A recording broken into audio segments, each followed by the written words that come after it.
Hello, everyone, and welcome to this week of NASA, where we'll be seeing two featured series from the Tier 2 League of Omega Strikers. First up is Fly versus Rose, and Fly is looking a little different, well, so is Rose as well. What can you tell me about these two teams? Well, most notable thing that we could see here almost immediately is no Doxy in for Rose, the Rose team, right? Instead, subbing in Dave for this particular series. Not sure if Doxy's going to sub in later or not, but currently they have Dave in place. And so with this Spark Start and the build different, Dave actually opting, or Luke actually playing the Aimee this time. I was expecting Dave to play the Aimee, but Dave going for the Luna here.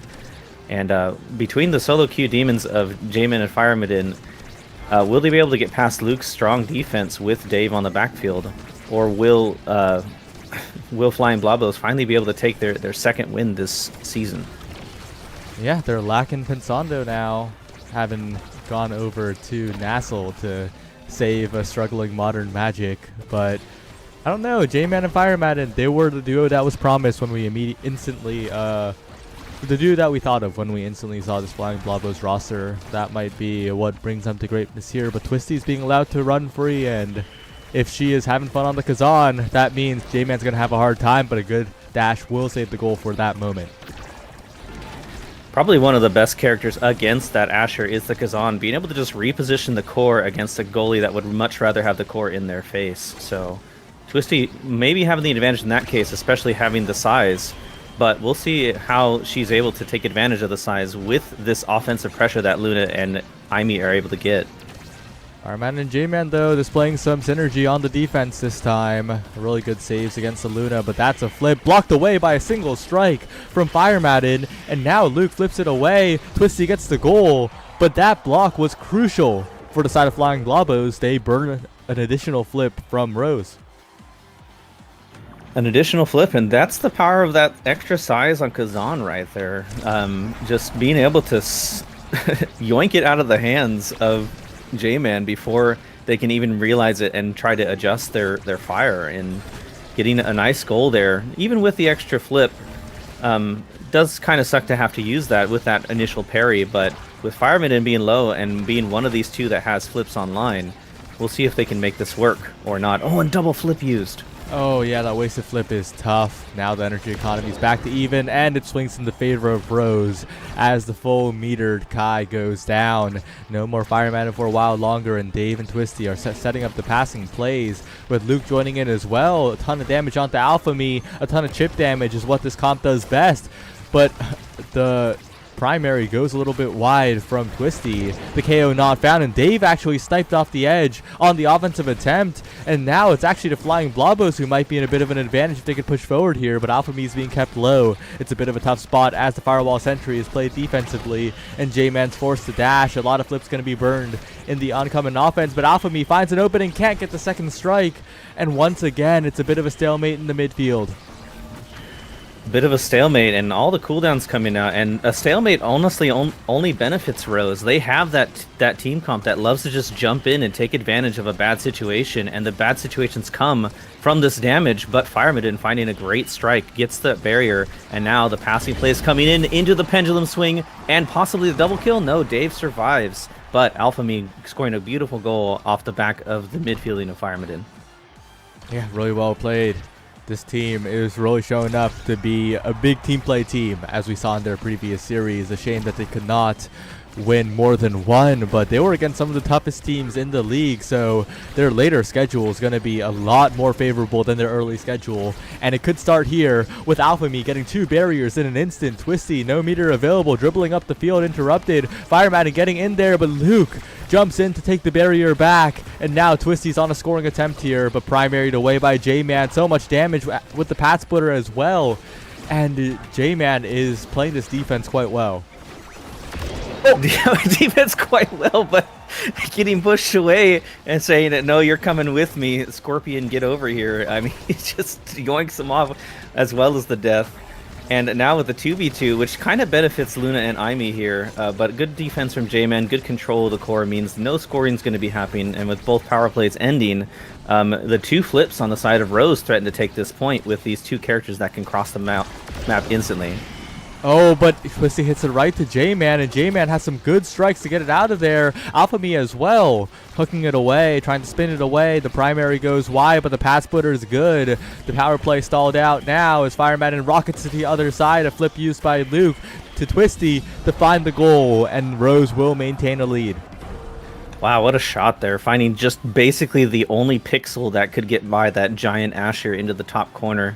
And Luke actually initially whiffing the strike, I think caused a slight misposition on Flying Blavo's side as the later strike came in. But getting that goal anyway, and now threatening to take this first very crucial set with all these very strong awakenings currently in the rotation. Alphamy, though, trying to make this set go to a 0.5 and looking quite successful with 2 barriers taken yet again. The breakaway plays on this Rasmussen, a team play defense from J-Man and Firemadden, getting it out of there to center pops, but the primary avoided, and it gets rocketed to the top corner by the nuke of Dave. The crater backfires, and we're headed to a final point for the first set. The crater giveth and the crater taketh away. And unfortunately, Aimee hates when the core goes fast, and Crater loves to make the core go fast.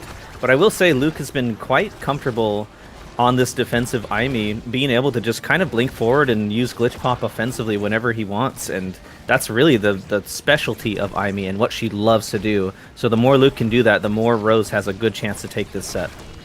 And a great barrier beam by J-Man. Twisty trying to find a dribble, has the flip, takes the barrier, and now it's a tough situation for the side of Flying Blavos. Passing plays from Dave, a flip away from J-Man, but Luke is there to keep the core moving forward. Alphamy and Fireman an approach, but not quite enough speed to get it through, and Twisty's still alive. That Kazan is still a threat on the other side of the map that you have to be aware of on the defense, especially for J-Man in the matchup. And once again in the midfield, Dave has a flip available. It's such a big threat on the side of Rose.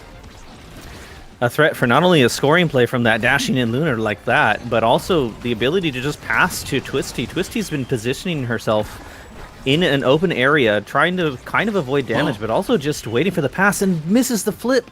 Dave misses the flip, and that kind of stalls out a lot of scoring potential that this team has.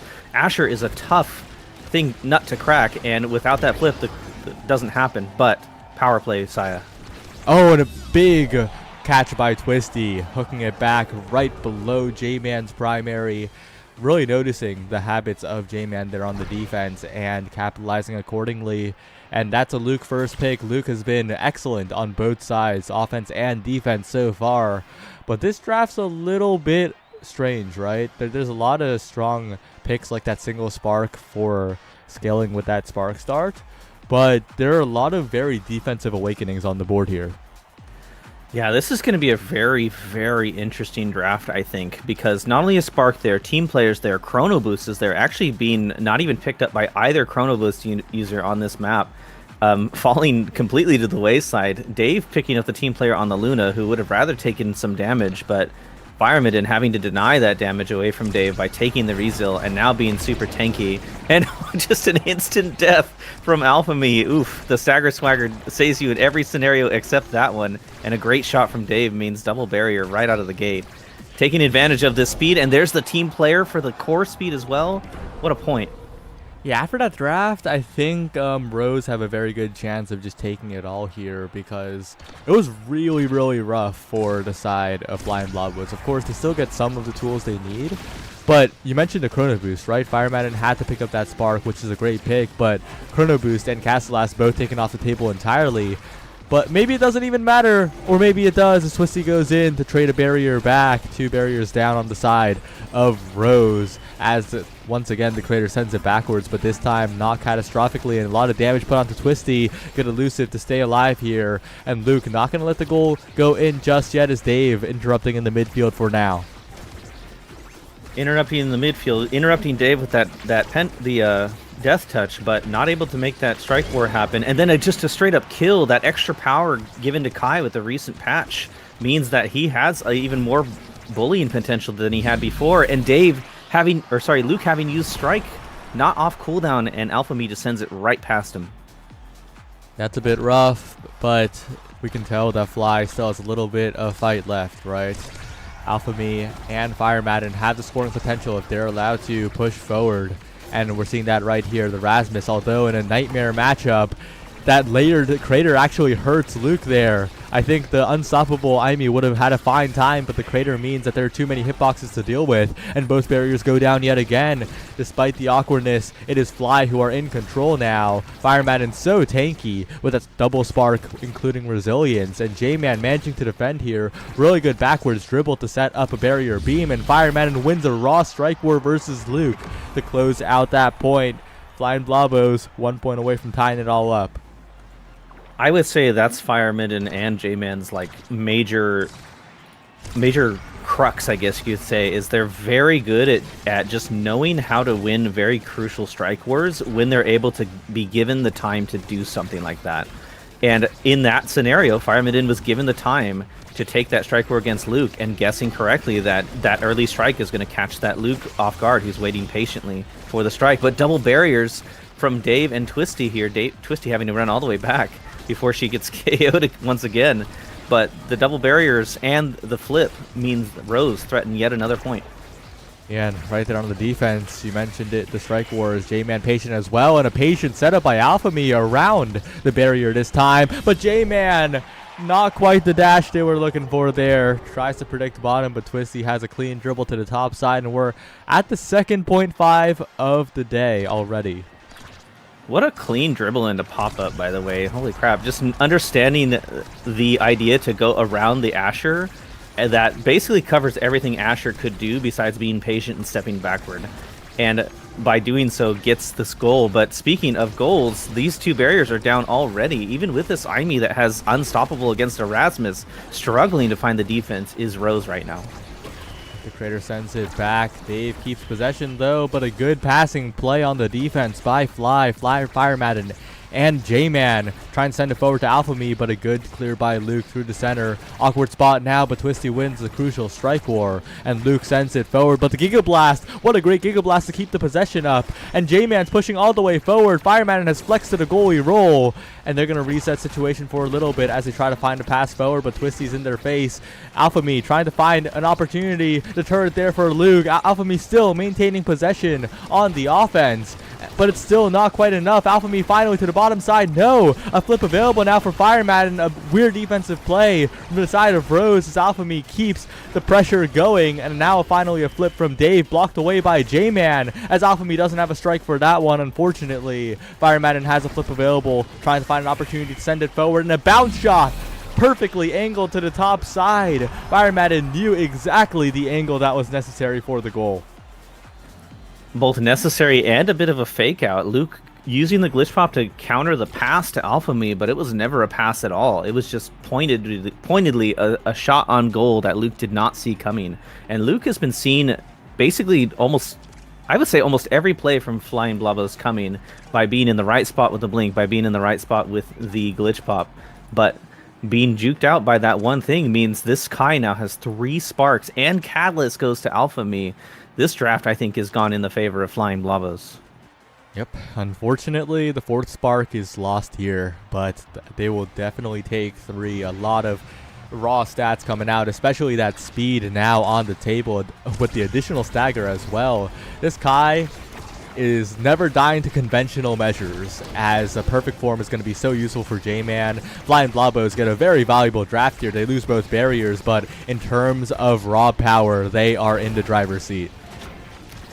In the driver's seat right now, and in the driver's seat at this point, both barriers still up, one going down here, but nobody cares about the one. But unfortunately, an interesting clear and a lost strike war from Twisty means no more barriers for either team, and both sides kind of struggle against these barriers, but right now, the speed that Rasmus and Kai both have means these plays are going to happen, but Dave does not care about your speed, it does not care about how big your Asher is, immediately just dashes in, wins the strike war, and takes advantage of that twin drive pickup. That's the constant threat if you're playing against the Luna, especially with twin drive, like you mentioned. Dave's going to have a scoring presence that you always have to be aware of, and that second layer strike is good as well. Twisty going for the double barrier, not quite well defended by J-Man, as the damage could be a factor here. The damage pressure with the spark scaling, especially on this Kai with additional power, but another missed dash by J-Man, and Dave pushes it forward. A good flip by J-Man to send it away, but this Asher needs to be more careful because that's a Dave rocket while dying to get the point for the Rose.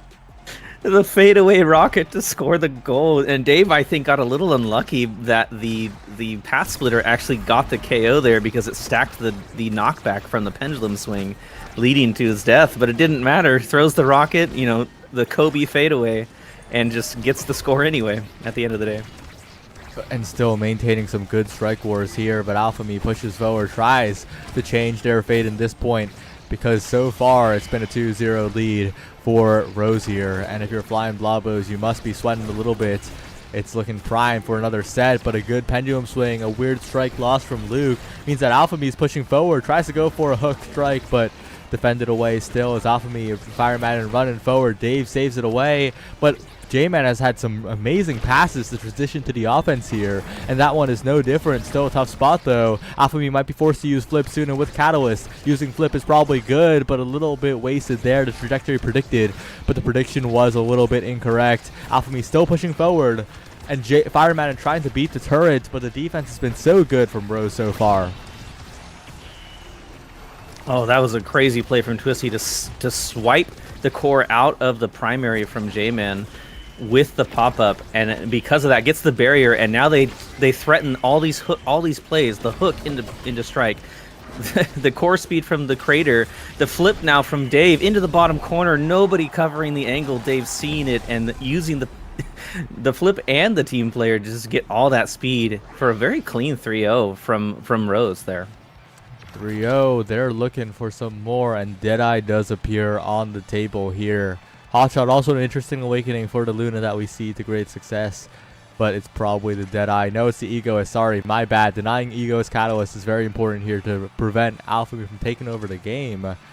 But honestly, I think, they were really trying to pass that peak to Fireman in here. Fireman, yeah. Absolutely. Trying to get that extra speed from the stagger onto Fireman, that would have been even more speed for this already fast Kai, but picks up the aerials. Unfortunately, that does mean that Twisty doesn't have access to Primetime or Rapid Fire, both of arguably Kazan's stronger awakenings. But nothing not to be said about having Fight or Flight and Knife's Edge here on top of the peak performance for an already squishy character, and double teaming is Dave and Luke for the KO onto Alphamy. And with this power play and their global presence, how do you not score here? Wait a second, Fireman is how you don't score. Look at that, trying to win a final strike war to win it all. 2 barriers taken, and Twisty desperately trying to find the offense here, but still cleared away by J-Man. Fireman somehow in the 1v3 finds 2 barriers, and now it's an open goal situation for both sides, but the dash is burned from J-Man. That's an important cooldown down. Dave can be looking for a play here, but it goes right into the hands of J-Man, who now has flipped for more defensive insurance. Big opportunity for the Flying Blabos to get sended forward here. Alphamy trying to find a play, and a great Giga Blast perfectly to the top corner. Fireman, and what a montage of a point. A montage of a point, and that point comes on the back of not only just a good strike war win to get basically the double barrier, but the Mag Souls enjoyers themselves using the Mag Soul speed to threaten the goal means that Luke and Dave were extremely pressured even in a 1v3, but it doesn't matter because here comes the pressure from the side of Rose. 3 flips on their side with both barriers gone, 1 used now, and nothing found. But that's okay. Another flip used defensively to keep it 4, but it doesn't matter. Alphamy steals it with their flip, and now another flip in the goal, waits for the secondary and gets the strike war, and Twisty. Crucial point there for Rose. Oh, and a rare case of impatience from J-Man. Didn't layer to strike after the secondary, just immediately striked, I believe, and Twisty got the timing to get it out of there. Fireman, though, has plenty of speed to work with, right? That aerials with the triple spark agility, it's really coming into play here. Speed in general is coming into play here. J-Man's about to finish off the stacks, and this Asher's not only going to be big and have cooldowns, but also be fast, which is going to make her just an absolute beast of a defender. And they're going to need some creative plays from Rose once that speed comes on, because good luck killing this Asher with Powerhouse Pauldrons. The Pauldron's really making it so that it's hard to strike around to win a strike war, but Twisty manages to do so with the Kazan. Press the point, the special strike, and Dave blocking away the pendulum swing. Twisty trying to go for a dribbling play. Alphamy winning a midfield strike war with Luke, and that means Fire Madden can push forward, trying to find a passing play with the Giga Blast, but it goes wide as Dave pushes forward as well. But Fire Madden is maneuvering so well here, making sure these strike wars aren't strike wars. They're guaranteed wins. So much speed, forcing the flip out of Luke as well. And wow, just winning strike war after strike war. This time a slow dribbling core to the top side. If there's one thing these Normscues demons are good at, it's using their speed to their advantage. Fireman and J-Man always cover so much ground. A lot of coaches always talk about like area of influence, and these two really understand the area of influence they gain by getting all this speed and use it to the best of their ability. Look at Fireman and just running along the midfield line, using that Mag Soul speed to reposition and cover everything. Yeah, the Mag Soldier coming through once again, pushing up now. Alphamy receives a perfect pass from Fireman to find a barrier, looking for another here as Dave and Twisty desperately try to defend on the bottom side. Luke now pushing forward for a moment, but amazing patience by J-Man to not even flinch in the face of that, continuing to maintain this barrier for the time being. Oh, and a late flip. Dave finds a good strike around absolutely everyone as Alphamy tries to find some more, but this time can't get a final strike on it. And now a dangerous situation in the bottom side. Twisty trying to hook it away, but Fireman on the defense with the barrage will save it away as well, but the Giga Blast angle goes a little bit wide. Fireman still winning strike wars in the midfield though, and trying to push forward, but it's going to be tough against the flip of Luke. A KO comes out though, and I actually missed what hit the core there. Oh, just a rocket, a simple rocket. I had to look at the replay. Grabs that core out of Firemaden's hands, and nobody was expecting that from the side of Flying Blobos, and that secures them a chance here at game point for this first game here in the series. Yeah, Rose Petals 1 point away, and it could be closer than you might think because that's one barrier going down already. Alphamy, good strike, and a great detonation of the center. 2 barriers taken with that, using the terrain, using the map to its full advantage here. Twisty now with the flip available. Might get impatient and try to flip for this one here, but that's exactly what... No, that's not what the Flying Blobos want. That's still a flip on Twisty now. A chance to close out this game, perhaps, if Alphamy and Fireman can't keep the core under control permanently. Twisty potentially flipping in the midfield here. Really dangerous spot. A flip, top side, looking for an angle here, but a good defense by the Flying Blobos will prevent that from happening. Now an awkward flip, but it's just enough to get past Luke. Luke expecting a higher shot with the defense on the bottom, and Alphamy just going for yet another off the wall into the bottom corner there, and Aimee just not fast enough.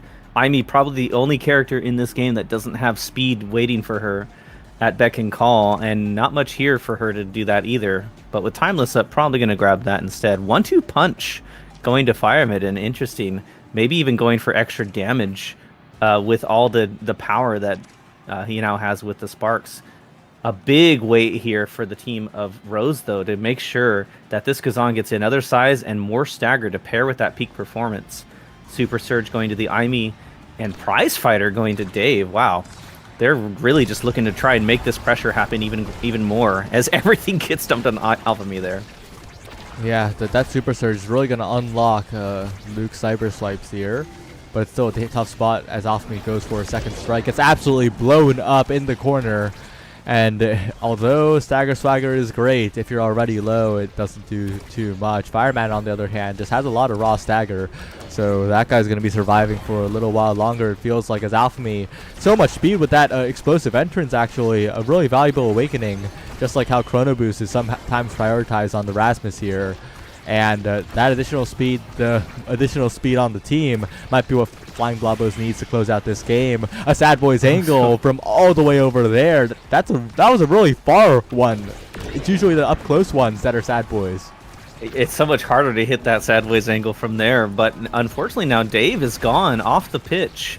After getting a KO, loses that Prize Fighter stack, and we're back to normal Prize Fighter stacks for Dave.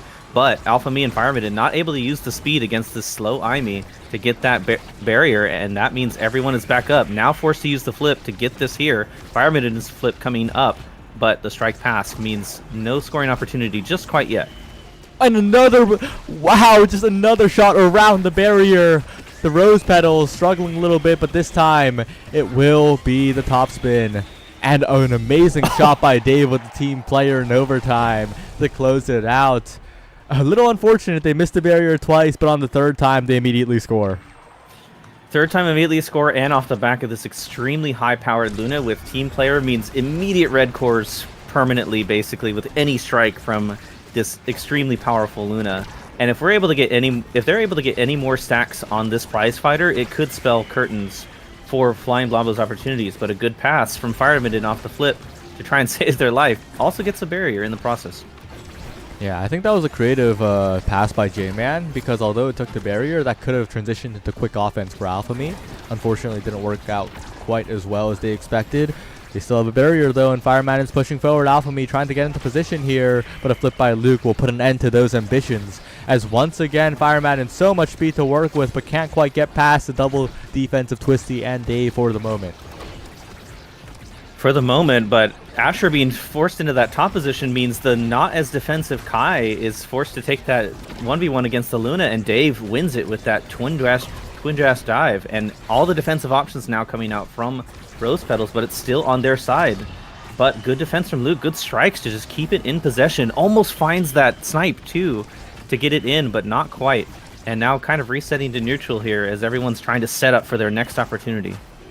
Twisty pushing forward, but you gotta watch out for Fireman, because with the 1-2 punch, they got pseudo team player, but doesn't matter if they're not getting the core. Twisty maintaining possession on the bottom side, one goal away from taking it. Oh, that was interesting. That looked a lot faster than it probably should have been, because Twisty coming down off of the Maddening Descent means that they were close enough to get the nice edge, and that just little bit of extra speed means that the Asher just wasn't quite in position to reach that strike and just caught everyone off guard at the same time. A bit of a crazy defensive interaction there. J-Man did primary, secondary, primary, and Dave just couldn't do anything in the corner. I mean, Asher looking like a bit of a wall when you could burn all those cooldowns at once, and with them hitting, the perfect form refund's going to be quite great as well, as J-Man pushes up to the midfield, and a great pendulum swing by Alphamy. A flip burned by Twisty to try and interrupt, but it's another flip by Luke on the defense now. The Flying Blabbos need to make the most of this one. Need to make the most of it, and the most they are. This defense is coming off, or most they are not, because the defense is coming from the side of Rose Petals, and now Dave is back. One thing I will say is Alpha B has been making a good adjustment against this Unstoppable, trying to go more for the snipes of passes and the snipes of strikes rather than trying to hit the IME directly while that Unstoppable is up. So with this adjustment, can Flying Blabbos make this work, or will Rose take this game? Flip in the bottom corner, looking for a pass to Fireman, and once again a great Giga Blast to follow up, but they lose a barrier as well. Alphamy's got to be quick with this one. Fireman's got to interrupt because it's a Twisty 1v1 there. The last bit of the primary will stop at the barrier beam. Not enough as Twisty gets another shot from across the map, and Rose Petals will take a hotly contested first game. What a maddening descent too. Twisty just sussing out that low pass against the corner that Fireman and J-Man love to go for. If it's not the center clear, they love to go for those wall clear/wall passes. And Twisty sussing it out, taking advantage of the nice edge bonus damage on the core and sneaking it right by. And getting kind of a lucky bounce there, but at the same time, if you look at where that maddening descent landed, basically on the edge of the arena, means that Twisty knew it was happening, and she took advantage of that and was able to find the goal at the end of it all, regardless. So, great game sense from Twisty. 8 goals against a very powerful Asher build. I mean, Rose showing why they're currently pretty high on the leaderboards right now. I think they're 2-1, if I'm not mistaken. And their one loss, they were very close to winning that game. I believe it was 3-2, 3-2. In their one loss that they had, or maybe it was 3-0 and then they lost 2-3, 2-3 twice in a row. So and this midfield performance from Dave, you don't really expect much out of a Luna, right? Luna not really known to be like the midfield demon that she can be, but Dave opting for a very interesting build in Twin Drive, ignoring the Spark of Focus and taking advantage of the team player means this Luna has 303 redirects, highest in the game on a character you would not expect that kind of play. And I will say Luke had absolute crazy game sense to basically suss out every single play that Flying Blebos were able to make, and which allowed them to take those early sets and take that early advantage to put a ton of pressure on Flying Blebos. Yeah, and we're heading on to our next map now, Gates of Obscura. A bit of an interesting one coming in with the map rotation in tournament. And any thoughts about that map and how it might play out for these two teams? You know, I'm not actually sure, because the team of Flying Blobos loves their speed. They just love being fast. They love taking advantage of those fast plays, and they love making sure that you don't get to clear it around them, because they're just simply faster than you. They love to get it around you through passes. They love to just make sure you have no clear angles. You could almost think of it as like a pseudo creation, right? When you put a rune pillar down or you put an Imi turret down, you're kind of saying, okay, this place is off limits to clear angles, right? You're trying to reduce the area that something can be cleared. Well, J-Man and Firemiden, and in essence also Alpha Me, they love to use speed, especially the speed of Mag Souls, to make sure that you don't have the ability to clear it. They're saying this whole area that I can cover with this speed is now no longer something you can clear. And when they reach certain thresholds, it becomes the entire clearable area. And so you either have to win a guess against them, or you have to use an ability. And if you run out of abilities, they're waiting for you to do that, and they will take advantage of that. And then if you look at the other side, Luke and Dave love to play those kind of dashy characters that can get across the map quickly, but maybe aren't the fastest initially. And it kind of is playing the same idea, right? When you have these dash characters that can cover those areas, they're also saying, you can't go here as long as my cooldown is up.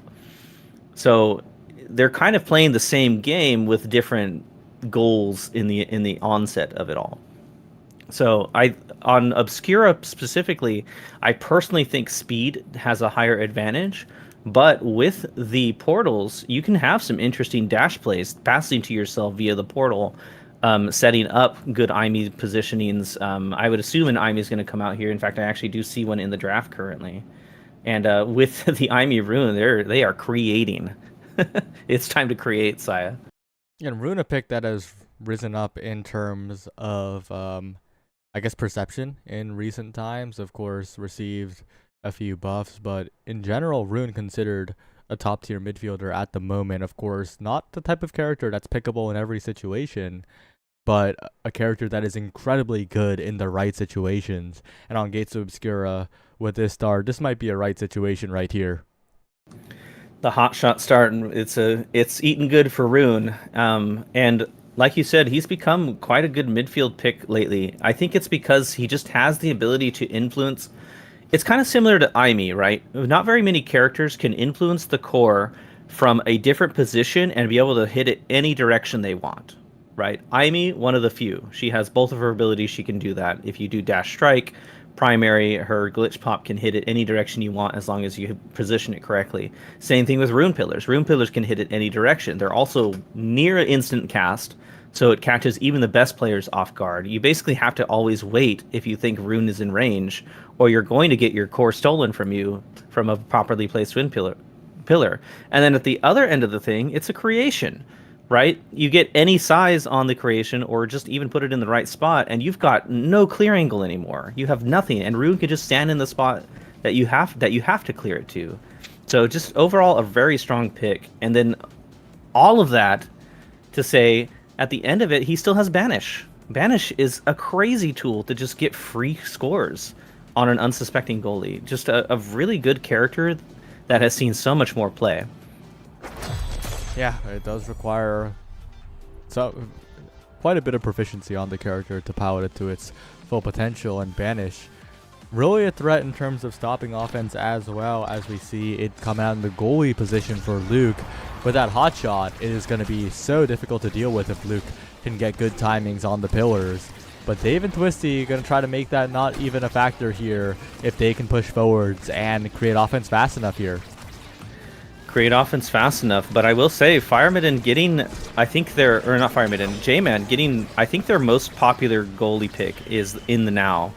And weirdly going for the the swap here? Oh no, it's Fire Maiden on the Now and J-Man on the Kai. This is what they're known for the most part, the Now Kai. But unfortunately, a pass through the portal right up to the hands of Twisty means first point goes over to Rose. It's also a bit tough on this map in particular, right? Kai, not the greatest at defending these barriers. It's a bit of an awkward shape. They're a little wide, and Gates of Obscura, a map where it's just tough for the goalie unless you're just the creation goalie, which Luke is. Luke's gonna be pillar in some good angles there, but a good follow up by Alphamy on the Zentaro. Alphamy used to be a bit of a Zentaro one trick, right? So a lot of comfort on the side for Flying Blobos. A lot of comfort for Flying Blavos. We'll see if that comfort can translate into a win here. Currently, it's translating into a ton of pressure, but the defense from Rose has been exceptionally strong.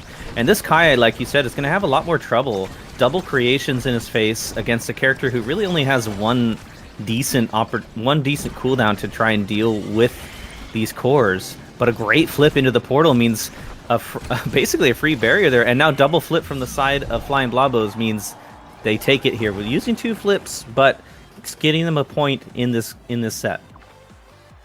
Big point to be had here, and Fireman still has that meter available. Luke working on one as well. And although those flips being used is a lot of energy expended, I think as long as Flying Blobos can keep the pace up, can keep the core forward, I think they're in a good spot, because that's exactly what their comp's built to do, right? The Now Kai combination. If the core's in their face, they're not going to have the greatest of times, but if they can use their speed, they could use their hitboxes to keep the core forward, they're going to be feasting on the offense here. Really tough spot though. Dave with a perfect glitch pop to split the C here, as J-Man and Fire Maiden both just can't reach it. Yeah, I've always personally known Dave as an Aimee player, not really as much of a Luna player, but seeing that Luna go crazy in the last map, I'm a believer now in the Dave Luna.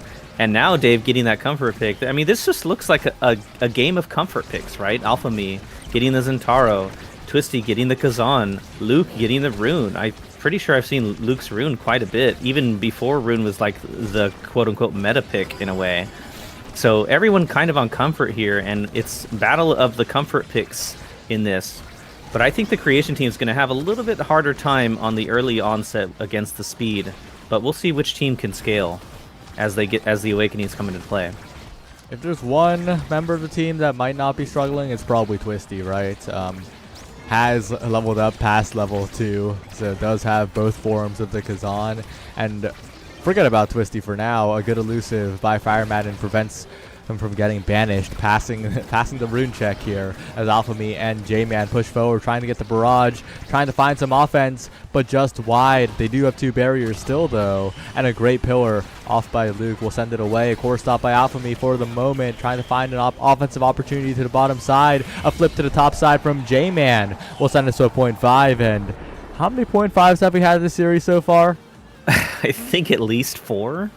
I want to say 5, but I think 4 is a safer bet. Just a lot, Saya. And that one was a pixel away from being blocked by that Aimee turret shot. But J-Man, knowing the timing for it, having played Aimee a fair bit themselves, means that they're able to get this. And these passing plays through the portal, using the speed, using the positioning, means that they get both barriers here against this Rune, who would much rather have a barrier to protect than a giant open net with these tiny pillars. And a Strike War win with a slow Rune means that Flying Blobos take the first set here, and that's just very crucial for them. They have the opportunity to pick up these chrono boosts. They have an opportunity to deny the creations with the Now. The Kai is first though, and we'll see what's here. And there it is, all the creation trainings. I'm curious if J-Man's gonna go for a creation deny, a double creation deny against Now. Nope, opts for the speed. Yeah, well, they kind of can't, you know, like, because it would deny Now. It would be really, really awkward here. But the Now doesn't even choose to go for the creations. Extra Special is actually the pick of choice, denying the Aimee. But Team Player was so valuable in the previous game, and I think it will continue to be valuable in this one. As I think the Rose Petals, not too sad with that draft, of course. J-Man getting speed is scary, Alphamy getting size is scary, but there's a lot of upside here for the Rose Petals. A lot of upside, and I don't disagree with that now pick, just because Firemiden doesn't really like use the creations like most other now players. He much prefers to have the repositioning power of both the secondary and the healing ultimate to reposition basically at will, and using that Happy Star means that reposition happens. And look at that. That's the Normscue's Demon synergy right there. Already knowing that pass was coming their way, immediately runs through the portal to pick it up and get that barrier. Oh, but that banish with the strike shot reaching just far enough to take both off the table. Alphamy, good elusive, and all the healing in the world pours down as Alphamy survives the onslaught of what seems like every single ability from the Rose Petals. They still got to save it on the defense, though, as the pillar sends it back around. Still saved, still flipped forward by Alphamy this time, trying to find an opportunity on the top side, but that pillar is a little bit timeless. And J-Man still defending it, but it's so tough as a flip sends it to the other side. Twisty can't quite get the strike on it. A flip by Dave, blocked away for the moment by Fireman, but it's only a moment. Wow, what crazy game sense there from Twisty to realize, to not only realize that Dave was going to shoot it at the now there, but also realize that the now was going to clear up instead of down. And just covering basically every up clear from now means that it didn't matter where Fireman was going to hit that. It was Twisty's goal to score. That pillar's being such a big threat in the midfield there. If Luke can get pillars like that, if Luke can block like that, this time with the secondary, but that guy has no cooldowns left, and both barriers fall. A rune with no pillars. Not the strongest character by any means. One barrier still taken by Twisty, and Alphamy can't quite get possession. To the top side it goes, but it goes strike war by Luke. J-Man now threatening, trying to find an opportunity, using the secondary from Fireman to great effect to keep possession up, but the banish on Alphamy will stop the offense for a little while longer, and Twisty goes for a dribble, but the drone disappears right when Luke least expects it. The unseen drone is the deadliest, but in this case, the seen drone is the deadliest as it disappears at the last possible second and gets them a goal. Wow, what a crazy time. This rune has been eating really well. The rune from Luke, getting this timeless early on top of the hot shot means the defense is coming, but the adjustments here from Alphamy and from Firemiden to try and get around these, look at that, perfect strike into the tip to get that last barrier. And Alphamy's been going for more denies onto the rune pillar placements, means that it's going to be a little harder for Luke to keep that defense going, despite having what seems like a god rune setup. Awkward defense on the top side. Luke trying to defend now, but once again, the open net's a dangerous place to be for this rune. A perfect pass up from J-Man. Good patience from Alphamy, but so far they haven't gotten a solid offensive presence. The second strike defended away by the flip, and a great kick up from J-Man to try and stop it now, but the timeless pillar makes a reappearance, and once again Alphamy challenging Luke here, trying to find an opportunity, and will find a late strike to beat both Luke and Dave. A big lead for the Flying Blobos if they can convert the next point here. A big opportunity to really take over this game. And an unfortunate missed glitch pop to try and keep the core out of Alphamy's hands, misses it, and so it actually delays Alphamy to the point where the strike afterward is perfect. Didn't even have to think about that timing when the timing was thought of for you using that glitch pop delay. But one thing that's going on really well right now is Flying Blobos is just absolutely, especially Firemiden, is just absolutely taking advantage of these portals to keep it out of Dave's hands and thus Twisty's. And this play has been showing absolute dominance for them so far. They do lose two barriers, but Alphamy will return the favor and maintain possession with the now drone as well on the top side. J-Man barraging it in. Perfect coverage. A great read on the clear that would be made, and J-Man capping off a great set for the Flying Blobos and big opportunities heading into a potential final set. This is starting to look rather done and dusted at this point, Saya. This is Flying Blobos' pick, and I do know that J-Man and Firemiden love this map. Absolutely love this map. Wait a second, though. That's a cast the last timeless rune. And there's but it's a perfect form Zentaro, too. Yeah, but if there's anything that could turn it around, it's cast the last on this rune, I think. Every other pick is just extra here. I think the first two picks are the stars of the show. I'm a little surprised by the Deadeye over the 1-2 onto Dave, but I think they're just trying to get more pressure on to the team. Let's be clear. Deadeye Deadeye is just, I need this. So, Over 1-2 though? yes. I mean, 1-2's not as strong for Imi, but I think 1-2's just so strong that you just always pick it, no? No. The only situation where you pick 1-2 is for really abusing team player speed, but I don't think they're going to go for that here. I think they're just going for damage because they just took that Zentaro off the map. Alphamy just died, and a lot of that's Yeah. the power of the Deadeye. True, Deadeye is an awakening that exists, unfortunately, in John Odyssey's Omega Strikers. But Barrier coming down now for Twisty means double open net. And is it speed versus awaken versus creations? And unfortunately, Fireman did not see the pillar there means it goes right back in their face, and nobody expected that except maybe Luke. And Luke, knowing what to do, places the pillar to block off the portal plays because Fireman has been loving the portals like you mentioned, but a big banish. Oh, no, J-Man runs in to try and help out, gets taken out in the process, and with the goalie gone, it's going to be a tough defense for the Flying Blobos. It's looking so dire here, as maybe the cast to last was the difference. Alphamy, perfect form is great and all, but hasn't been able to find too much value with it. Not too much value, but I mean, I think, like you said, the value here right now is this Deadeye. Holy crap, I guess I wasn't as much of a Deadeye believer as I thought, because this Deadeye has been proving dividends, getting that glitch pop KO onto J-Man, but a great save there. What a parry from Luke. Saves the barrier, but a wait from J-Man means the barrier's gone anyway. And now the portal plays coming back into play with the pillar there and a flip. Wow, pixel perfect flip. Catches J-Man sleeping basically, having already used the strike, and gets the goal there. That was a crazy point. I couldn't even keep up. Oh, and once again, Fire Madden playing around these portals so well, but just not expecting the rune pillars. Luke doing so well to interrupt those portal plays, and I think that's the adaptation that the Rose Petals have made that's really shutting down the Flying Blobos here. Yeah, the portal play really benefits the team that can go faster. Blinks are great and all, but they don't help you keep up with the portals. As we see Alphamy actually trying to just bully this rune right now. You know, who needs to deal with creation goalie when you can just KO the creation goalie? And perfect form Zentaro is the perfect man for the job. And great strike reaction there from Alphamy, and just a perfect setup. Run back, grab the strike as it exits J-Man with the score there to keep them in this set and threaten to take it 3-0.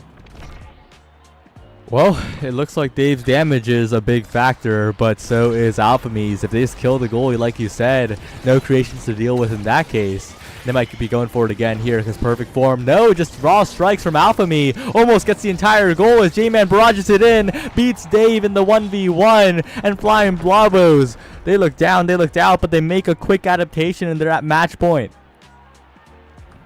Yeah, I will say that when those pillars are down and that core gets into the hands of a J-Man that's currently using secondary, it's about done and dusted, it feels like. But a great double barrier just, again, off raw strikes. I mean, this is just strike warring at its finest from both brawlers right now.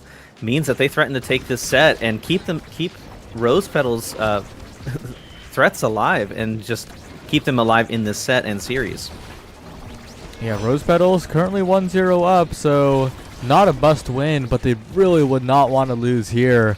I think Flying Blob was looking so confident on the map that they're comfortable in. Not too confident in that one, but they still managed to defend. They still managed to keep this set going here. A flip by Dave, a good defense by Fireman, and Twisty pushing forward, trying to win the interactions here as Alphamy tries to send it away, and Dave, you could blast it a little bit off there as Twisty goes in with the layered pressure, but it's defended once again by J-Man, and this time the pillar backfires. Core caught for a moment by Alphamy as Dave tries to rocket it forward. A good save by Twisty on the clear by J-Man, and will find the goal, will keep Rose in this game, will keep Rose's chances at a 2-0 alive here. Twisty playing a bullet hell with that core there, going literally in between the bullets of Kai's barrage primary and finding that goal through the hook and through the extra strike gain from the hook. And now kind of pick of the litter here. Both sides awakenings, rapid fire, couple sparks, unstoppable, stacks on stacks. This is just take bits and go next draft, it feels like. Especially with this rapid fire. Yeah, rapid fire could deny away, because if Rune got that rapid fire hot shot, timeless cast last, that would be an absolute nightmare to deal with. Instead, it's taken away by the Now, who has made good use of the primary as well. And I think Flying Blobos, they still have what it takes, but once again, it's so scary that now that the Rose Petals have also picked up speed of their own. Uh-oh, that's coming back at them. Oh no. It drifts a little bit to the wrong side, and now the Rose Petals, two barriers down, they're in a bit of trouble here. A bit of trouble, and especially because if we look at J-Man's build, this is the J-Man special. 3 Dash Awakenings on an eject button Kai. This man is about to run across the entirety of the room, but what a pillar! What a pillar spot from Luke there to save that what looked to be inevitable goal. And with this hot shot, this rune is just still a monster, even with nothing to defend but an open net. Banish goes wide, Fireman and Alphamy pushing forward, but there's a pillar in their face, trying to stall it out, trying to go through the front door right now, but unfortunately Luke has locked it. And J-Man though, 3 million speed to work with. Oh, just has to retreat for now, can't quite get it this time. Ooh, Dave almost had it with the glitch pop there, but it doesn't matter because Twisty wins the strike war. I'm not even sure if that was necessarily a strike war. I don't think J-Man actually struck it, but it didn't matter. Securing the goal anyway, having that brawler mindset of just, I need to win the strike war and be in the right place at the right time in front of the goalie, secures them that first point. A lot of resources available though, a lot of meter as one barrier goes down, but they don't choose to flip there. A banish is huge onto Alphamy to stop the momentum, and Twisty ping KO them, wants to target Alphamy perhaps. Big opportunity, but a strike shot from Luke across the map, stuffs out the flip, finds the barrier, finds everything here as once again the pillar on the portal makes it so that the offense just halts for the Flying Blobos. The offense halts for the Flying Blobos, but they still have it going forward. I mean, just into the hands of Alphamy over and over and over, and eventually this perfect form against Zentaro is just going to have more cooldowns than you to shove it past your face. And unfortunately, a flip in the face of a team that had nothing but cooldowns means his point, but it doesn't matter. J-Man a little bit impatient. Twisty, realizing that J-Man had to strike there, just casually backs up and takes that strike war win to secure them 2 points in this set. That's a little bit tough because the game, it might be slipping away from Flying Blobos. They look so good taking 2 sets early, but I think Luke and Dave have scaled, and Twisty's always been a bit of a scoring menace here. J-Man and Alphamy trying to turn their fate around with a push to the top side, but it's not quite enough. Twisty finding a barrier now, looking for the goal, looking for a strike win. Oh, really good clear by Fireman, but the pillar in the perfect spot once again. The hot shot speed helping out as well, as Luke will send us to a 5th set, something that would be really unthinkable in the middle of this game. Rose Petals bouncing back, but Flying Blobos now in a ton of trouble. It might be time for the quad speed Kai. Saya, I think it's time for the quad speed Kai. Is it time? Is it time? It might be Twin Drive, okay, though. well, yeah, I think it's Twin Drive. That would have been crazy from J-Man to get the quad speed here. Fight or Flight, though, on this Kazan, had Fight or Flight last game as well, and took a major advantage of it. Fight or Flight and both of Energy Awakenings going to the side of Rose Petals. I think this draft is just as good for them as it is for everyone else, even with this Zentaro finally getting the Dash Awakening at the end of the day. Oh, that's a lot of damage, but the glitch pop actually doesn't connect from Dave. That would have been even more and potentially a KO there, but it's just Twisty winning the strike wars. The Fight or Flight lets Twisty solo win this game, perhaps in the right spots, and oh no, the secondary not quite in time to deflect the strike from Twisty. And once again, it's the brawler of the Rose Petals getting it done. Yeah, we were talking about how Flying Blobos loves their speed, but right now, if we look at the Awakenings at the end of this set 5 game, Kazan has Fight or Flight, Stagger Swagger, and Peak Performance, speed. Aimee has Stagger Swagger, stacks on stack, speed. So they're able to keep up, even while being on these slower characters with not as many speed options. And Twisty is just going nuts with his speed and size. That's a KO found on today, but it's Twisty with the size this time and the speed to follow it up, of course. 2-0 now for the Rose Petals, 1 goal away from closing out this series. Tough spot for the Flying Blobos, but it's tough. It's tough because the thing that makes Kai strong is his ability to cover a bunch of things, but he doesn't have the primetime rapid fire that he would normally like to have defensively. So So realistically, the team of Flying Blobos is almost entirely all offense. And this rune is just denying the offense almost solo, it feels like sometimes. And if you're not able to get offense with this team that Flying Blobos have, you don't have anything. You don't have much of a defense against this Kazan. Trying to use the speed on the bottom side, but they can't take the barrier. Good defense from the Rose Petals with the strike discipline. Alphamy playing the top side now, but the pillars are forming. And they're trying to rotate to the other end, but it's not quite enough as Twisty now has so much presence. Dave across the map, willing to burn cooldowns for the defense here as J-Man finally takes the barrier. Fireman and Flip available, trying to set it up for Alphamy here, but Twisty's helping out. They're preventing it from happening. The flip wasted as well, and Dave has a flip of their own, pushing up, but Giga blasted off the map. Maybe a chance as J-Man rushing forward, trying to find a pass to Alphamy, and the primary will do it. The slice and dice lined up somehow. And the Flying Blobos not out of it just yet. All of that on the back of a pillar too. The secondary into the pillar leads to the pass from J-Man, but the pass misses, hits off the pillar into the primary that Alphamy was setting up for the initial pass. Just a really unfortunate series of events, but it doesn't matter. Double barriers now for this giant Kazan off the back of Aimi as well. J-Man trying to make something happen, but it's just not enough. No eject button now, no secondary available against the flip Kazan.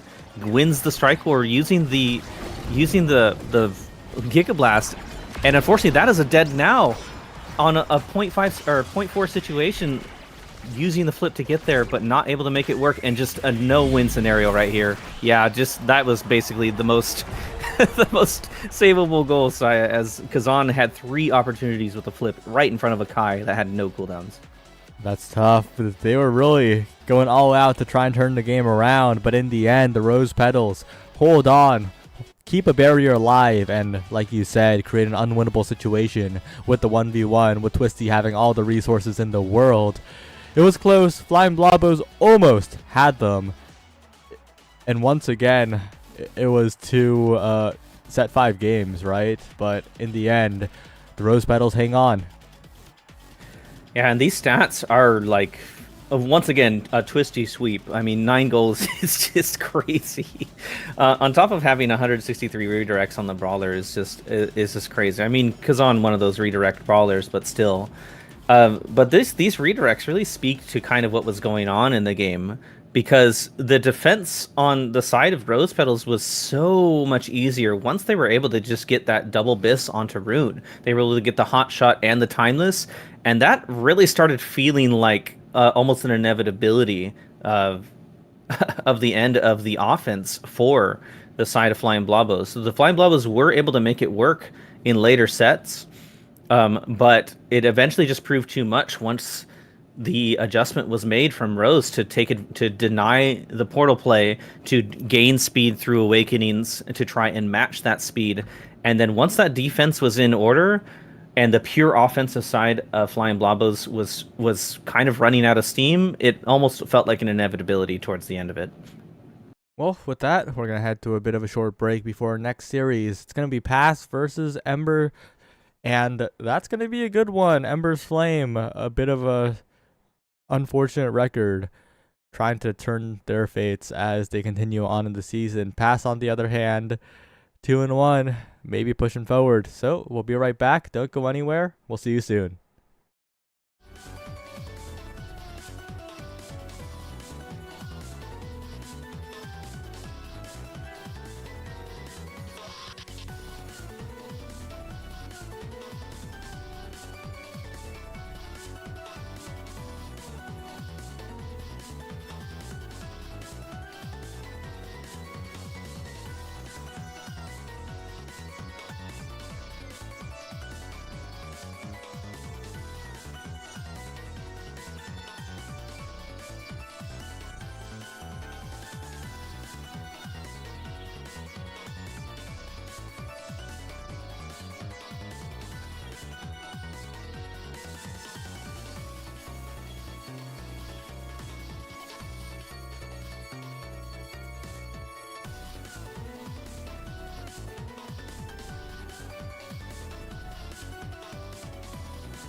Hello, everyone, and welcome back to NASA. I'm here with Sloth, and we're here to watch Pass and Ember. And Pass is looking a little different, right? A lot of substitutes coming in as we head on to AtLab on our first game.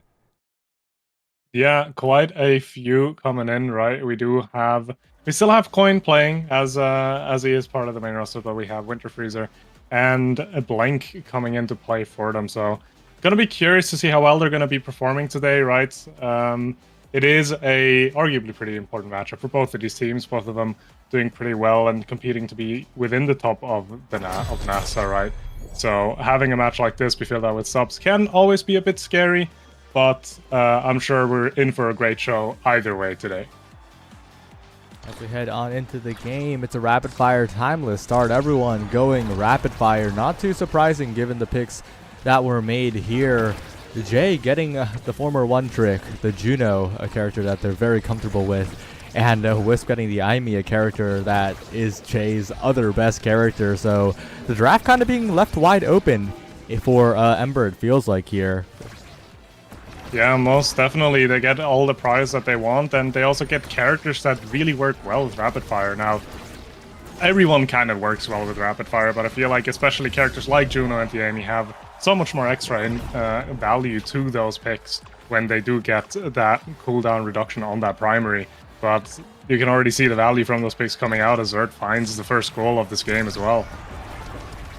And I think the drafting strategy was pretty clear from the side of Pass. They ban away the Mako, they pick away the Atlas, they're targeting Wisp here. They're saying, we think that the goalie will be the difference maker here. But right now, Wisp's not even needing to play the game. It's Mr. Zert and Jay keeping it up, taking 2 barriers and scoring 2 goals in a row. Yeah, Wisp being pretty confident and happy with those target bans and picks. Because if your forward's already taking care of the entire core, there's nothing really to worry about.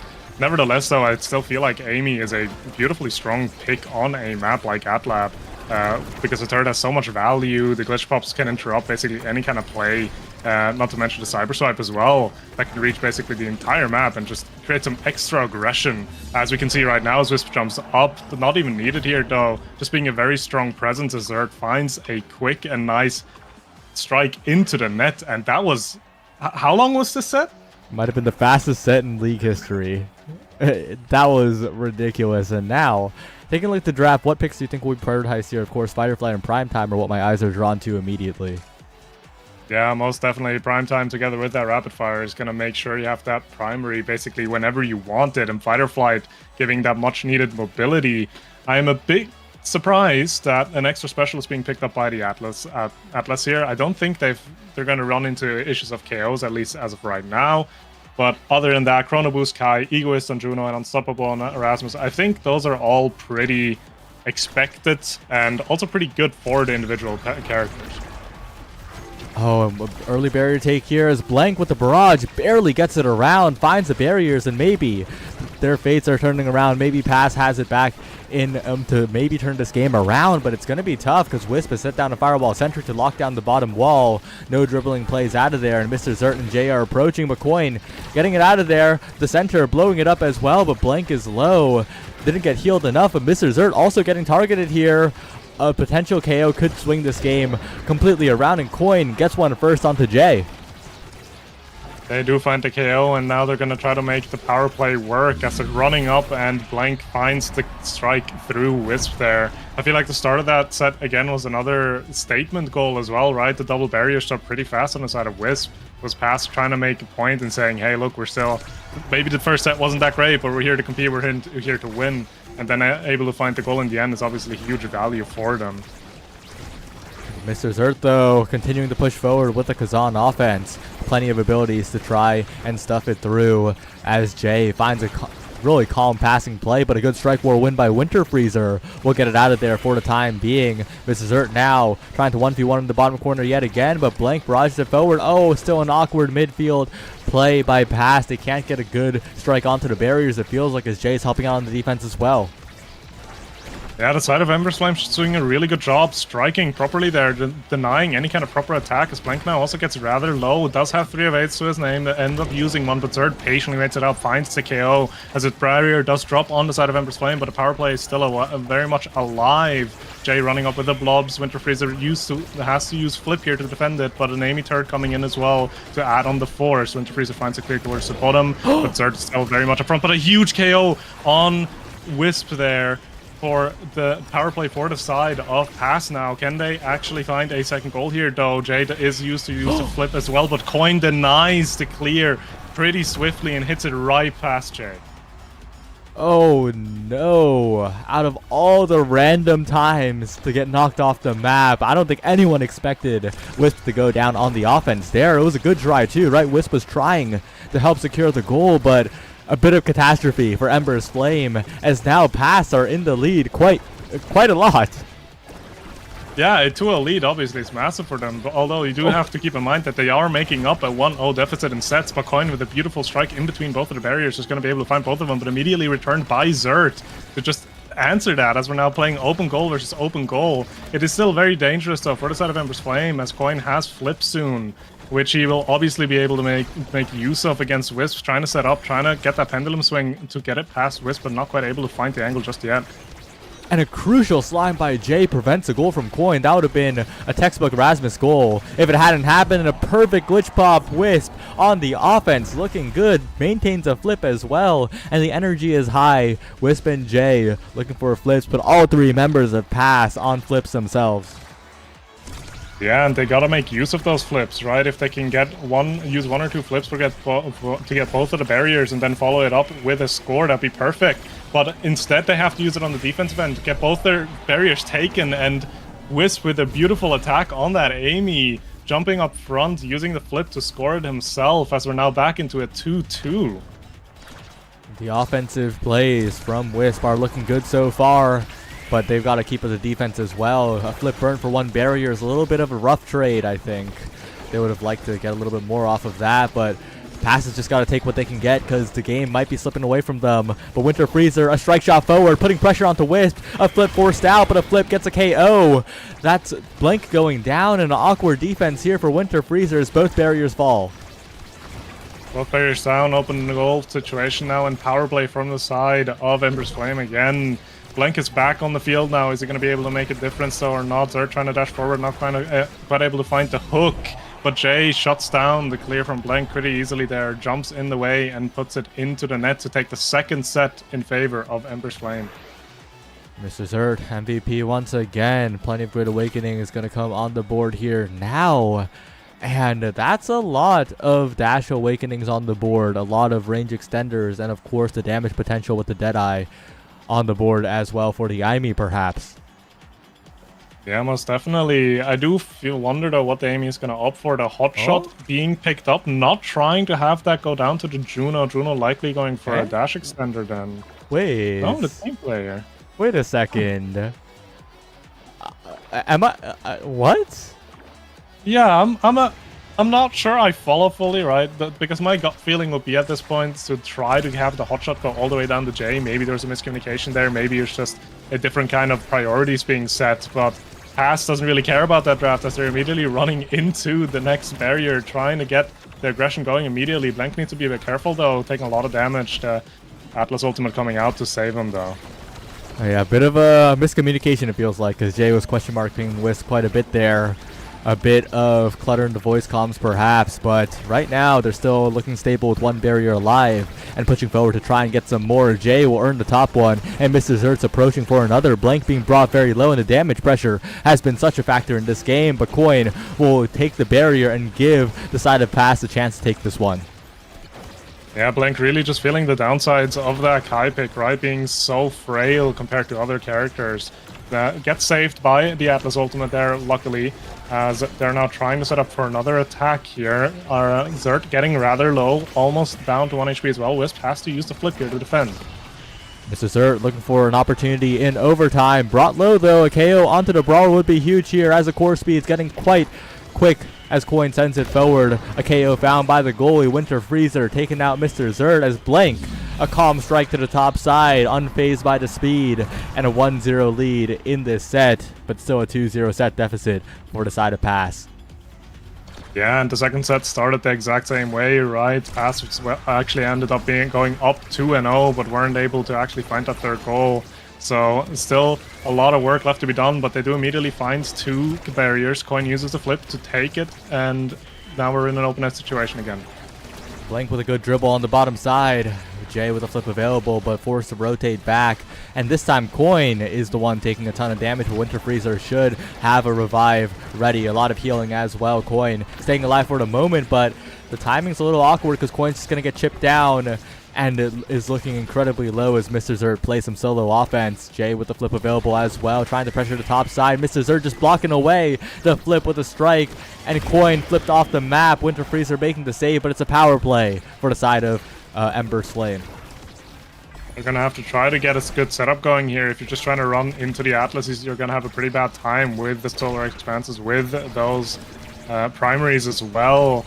They're able to hold on long enough for Coin to be back on the field. Now Junobob's also in the play, but not able to quite do what they need to. But a quick red core sneaks its way past the defensive pass there to even out this set. Oh, and that's a little bit awkward. That's not the type of goal you want to see go in as the set is evened up. And Mr. Zert and Wisp, scary flips on the board here as Mr. Zert starts off with some really early offense.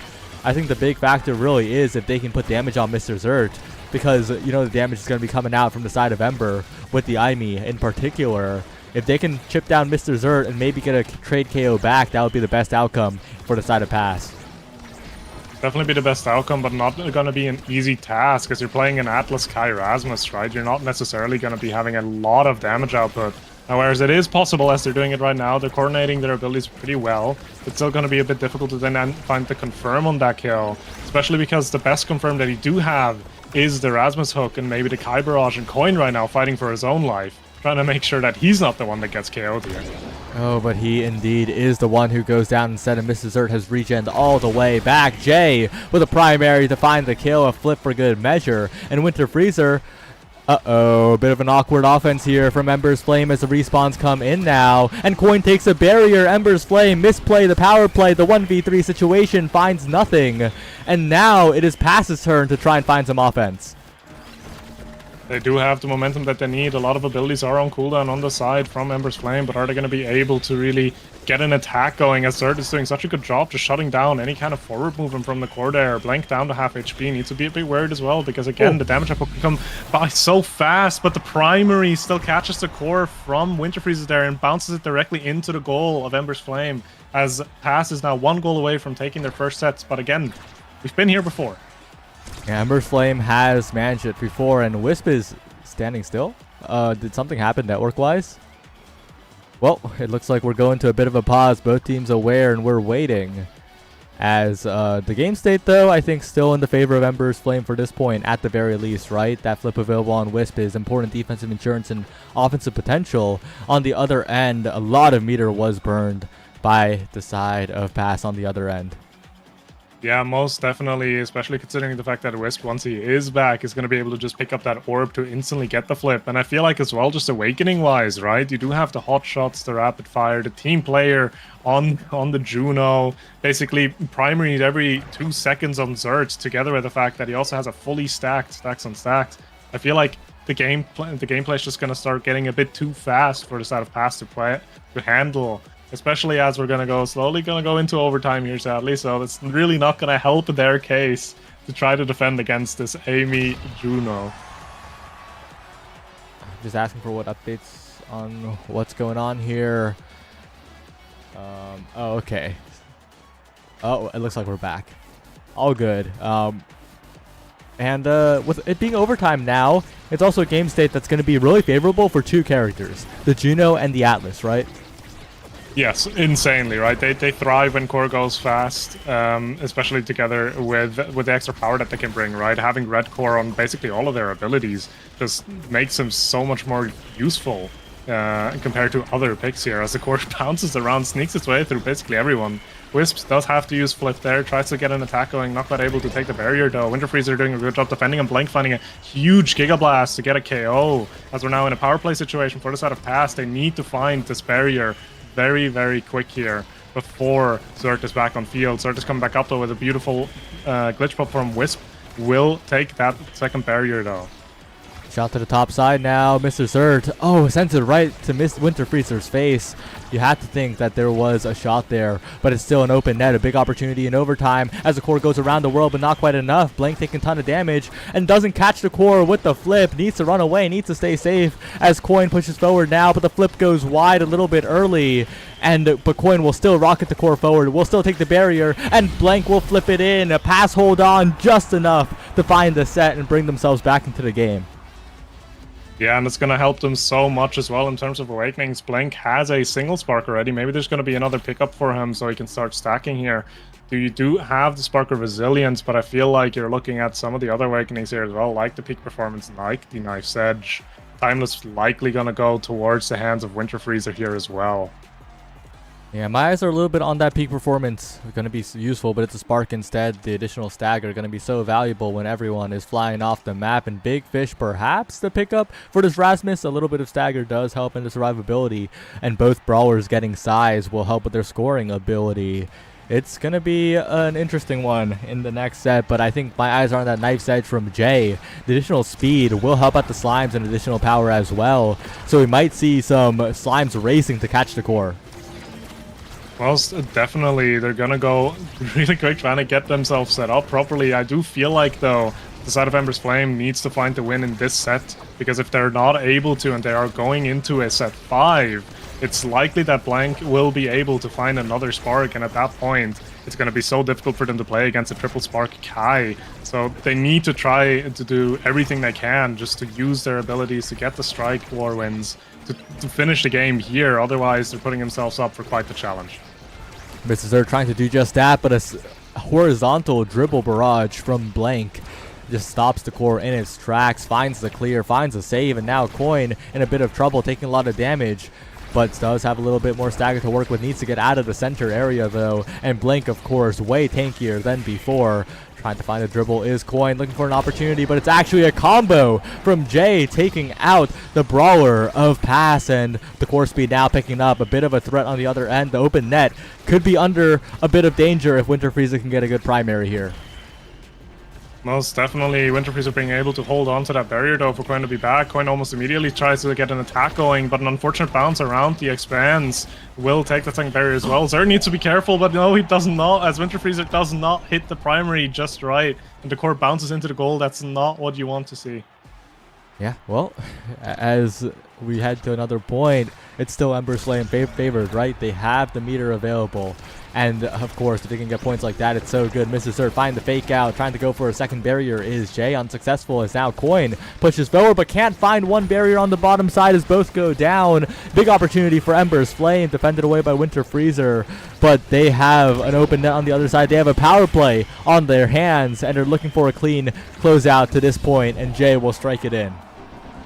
Yeah, really well executed, right? Seeing that positioning mistake from Coin, taking him out for free, essentially, and then just moving up S3, Wisp using that eject button excellently as well, just to get even more pressure going. They're now one goal away from taking this game 1, and it's looking rather difficult for the side of Pass to end up playing this out. They do have 2 flips to their name, one being used from Blink now. Are they going to be able to get the second barrier here? Not quite yet. And a good slime by Jay will keep up the offense for Ember's Flame. Even if the barrier count, a misstrike by Winter Freezer could be devastating. Ember's Flame, 1 goal away from closing this one out. Can't quite get it just yet as Coin pushes forward with Blank, trying to find a dribbling play, trying to find some offense, but Mr. Zert interrupts, and Wisp is pushing forward. Can't quite get the Cyber Swipe to close it out, but it's still Ember's Flame in control. Jay with the flip available, Mr. Zert pushing forward, the flip not chosen to be used just yet, as Jay in the midfield trying to find the perfect opportunity. Really awkward with the Slimes, the defense really under threat, and finally the Firewall Sentry will close it out. Ember's Flame will take the first game. Yeah, Winter Freezer there being a bit too greedy at the end, opting to not use the flip, and that's gonna cost you game 1. Overall, though, I feel like Ember's Flame had just they had a better draft off the get-go, and they had a better game plan. They executed upon it, so I feel like overall it was still very much it was very much a deserving win. I feel like they just played towards the win con a lot better and a lot more clear than what the side of Pass was able to bring on their feet. Yeah, but I think that we could look towards the next game with a bit of a bright outlook for Pass because they had individual outplays, right? Pass had a lot of individual one-on-one plays where they just looked better in the moment. And I think on a map like Gates of Obscura, I think that Pass picked it. So if you're confident on Gates, you'll probably do quite well against a team that is not confident on Gates. We'll see what happens there. Yeah, most definitely. I mean, Gates has a very unique play style to it, right? These portals, they change the game up quite a bit, and just being good at utilizing these portals to maximum capacity already gives you such a big upper hand compared to teams that aren't quite as proficient with it. And I would be led to believe, as you said, that with it being Pass's pick, that they probably have a strong game plan going into that map, as they do look like they need to get their plans rolling to try to contest this reverse sweep from here on out. Yeah, and with Ember's Flame on blue side, the draft going to be generated shortly.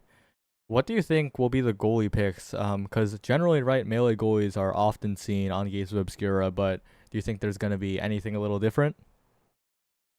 It's very Awakening dependent, I feel like.